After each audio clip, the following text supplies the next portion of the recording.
gradient is an essential tool for me, especially when it comes to masking colour and tonal adjustments. It does the job so smoothly and so quickly that the only thing you have to watch out for is too much perfection. As an introduction to the gradient, I've made a colour overlay on top of the image. You can see here that this is very heavy, and this is really for illustration purposes only. I wouldn't normally use an overlay like this. Taking a look at the default settings of the gradient, you'll find that it uses the foreground to background gradient here. That's going to be changed later on, but I'm keeping it here just to show you how this works. There are 5 different gradients you can choose from, but you'll probably most often find yourself working with the linear or the radial gradient. Although there's a mode here, you can change this to any blending mode really. You'll most often find that you end up with a normal mode when you're masking. The opacity, I'm leaving that at 100%, but there's nothing to stop you from masking at lower opacities. I'm keeping the dither on and the transparency as well. The gradient always relates to the swatches here. Whatever the swatches are is the colour it is going to use. So in this case it's on black as foreground and white as background swatch. And that relates here to the foreground to background in this tile. What happens here, if I switch my swatches pressing X, you'll see that this tile also changes. I'm going to drag a gradient a little past half into the image, about 3/4 into the image. And you can see there that this masks away the overlay of colour here. If I drag it from the other side, you'll see that it cancels out the previous gradient. And if you look here in the thumbnail, in the layers panel, you'll see that this corresponds to what's happening in the image. Let's have a look at what the gradient actually looks like. In the image here you can see this very smooth gradient. Now if you look closely you might see some banding here. And this is because on the grayscale you really only have 256 different levels of grey, i.e. black to white. And most images we work with have many more pixels than that going across. That's why they tend to group themselves into little bands here.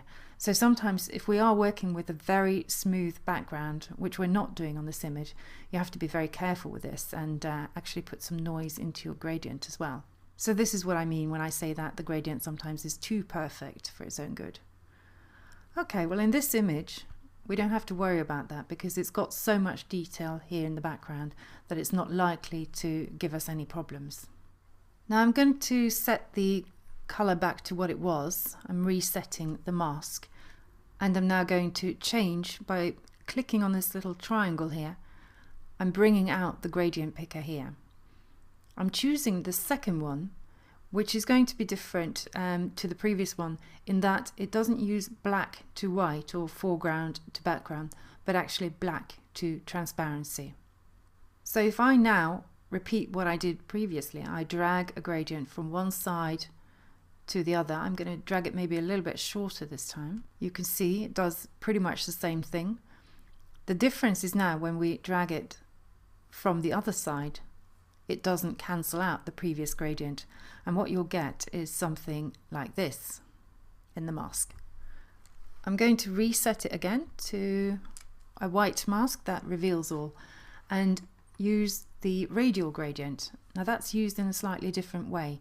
You start from the middle and then you drag the gradient outwards in any direction, doesn't matter, it's round anyways. Let's look at the mask, and you can see there that you've got this dark spot that falls off from the middle and outwards.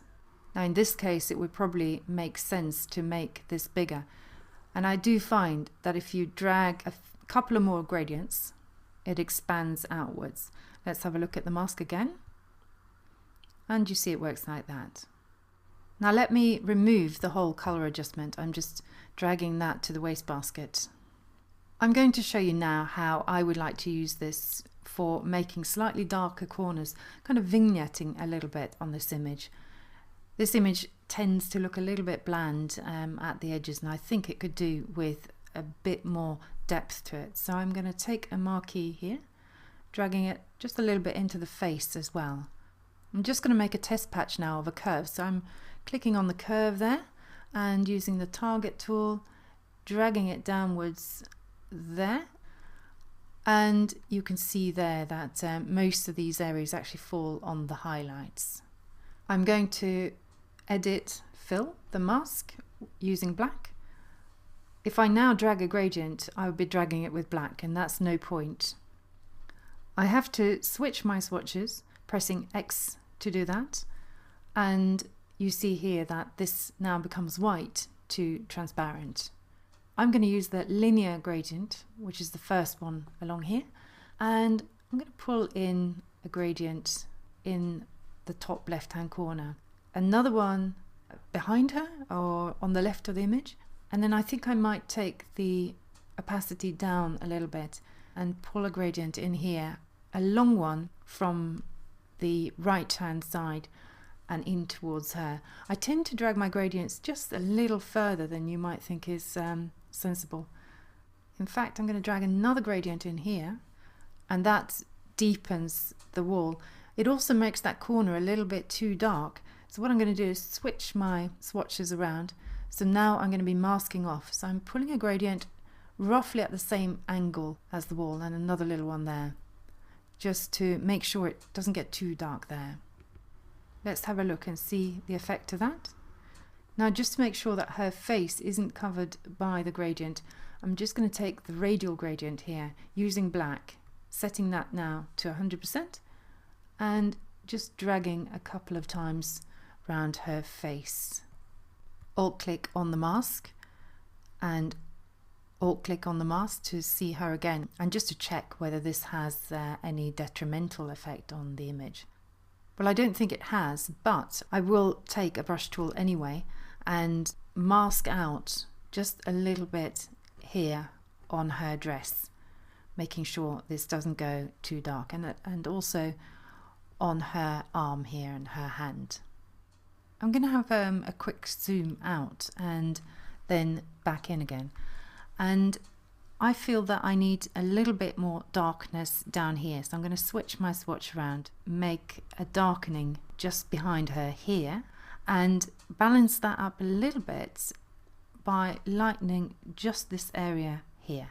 Pressing X again to switch my swatches and just giving that a bit more depth here. You may have noticed that I work in the full screen mode, not the black one, but the grey one. The black one doesn't actually have any controls. You can't see your panels or your palettes, and you can't see the menu. So because you're using that so much, it's not very practical to work in the black one. Pressing F again, I would get to the standard screen mode. And let me show you the problem with working in this one. If you have a floating window like this and you try and use the gradient. Now if you're trying to use the gradient from the side, you see all that happens there is that you tend to pull the window in, and that's not really what you want. If you are working in this, you have to pull it out and then pull your gradient in there from the side. This white area is now the surround for the image. If you remember, I set that up in preferences to be near white, so I can sort of judge my contrast against white there. Previously I started with a black mask. Now I'm actually going to create a white mask so that this darkening adjustment affects the whole image to start with. I'm going to now take a gradient and using the radial, the second gradient here, and I need to use black because what I'm doing is masking out the middle of the image. So I'm going to offset a gradient here just a little left of the middle and drag it out to the corner there. And you recognize there our spread of the radial gradient there. So I'm going to drag it out another time there, and perhaps also just one little gradient across her face. And this is a very simple way of working. I'm pressing the Alt key to look at the mask, and you can see that's a very, very simple gradient. You could of course use the brush tool back in the normal view to mask off a little bit on her arms and perhaps the other little bits that I did before. Bear in mind that when you use the brush, it's best to use it after you've pulled the gradients. Now this won't be the last time you see the gradient here in the tutorials. I'm going to be revisiting that in several of the other tutorials and hopefully also combined with some selections. But we think that you will dig this.